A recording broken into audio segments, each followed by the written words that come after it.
wasiir ku-xigeenka wasaaradda caafimaadka Soomaaliland Nimco Xuseen Qowdhan ayaa degmooyinka Beledheeg iyo Duruqsi oo ka tirsan gobolka Togdheer ku wareejisay laba gaari oo ambalaas ah kuwaas oo wax weyn ka tari doona hooyooyinka iyo dhallaanka inta badan xaaladda caafimaad darro ay ku haleeli jirtay deegaanada miyiga ah ee gobolka Togdheer. munaasabad kooban oo lagu qabtay gudaha degmada Beledheeg ee gobolka Togdheer oo lagu wareejinayay gaarigan ambalaasta ay hadal koobani ka soo jeedisay wasiir ku-xigeenka wasaaradda caafimaadka ee Soomaaliland Nimco Xuseen Qowdhan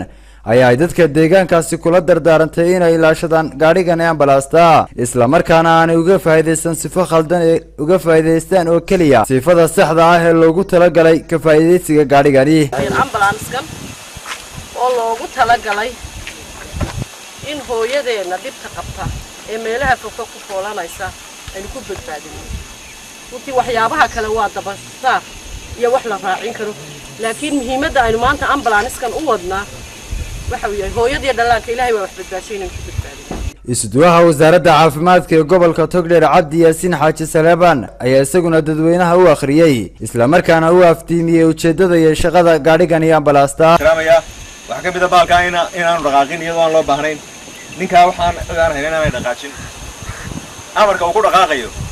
waxa ninkaas haysta meesha MCH ka jooga oo khaliifa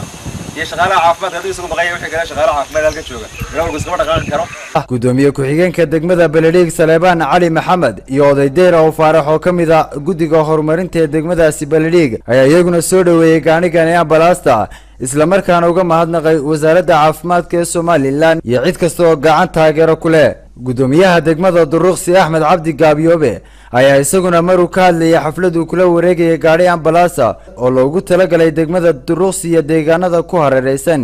iftiimiyay waxqabadka ay xukuumadda Soomaaliland ka hirgelisay intii ay xilka haysay gudaha degmadaasi isaguna si gaar ah uga mahadnaqay wasaaradda caafimaadka ee Soomaaliland. ambalaaskan soo gaaray iyo waxqabadkan soo gaaray aad baan uga mahadnaqaynaa waxaanu ka ballan qaadinaa inuu sidoo yahay aan u isticmaalo inuu sidoo yahay aan u adeegsano in ambalaaska waxa ka xaaraana aanu ka xaaraantimayno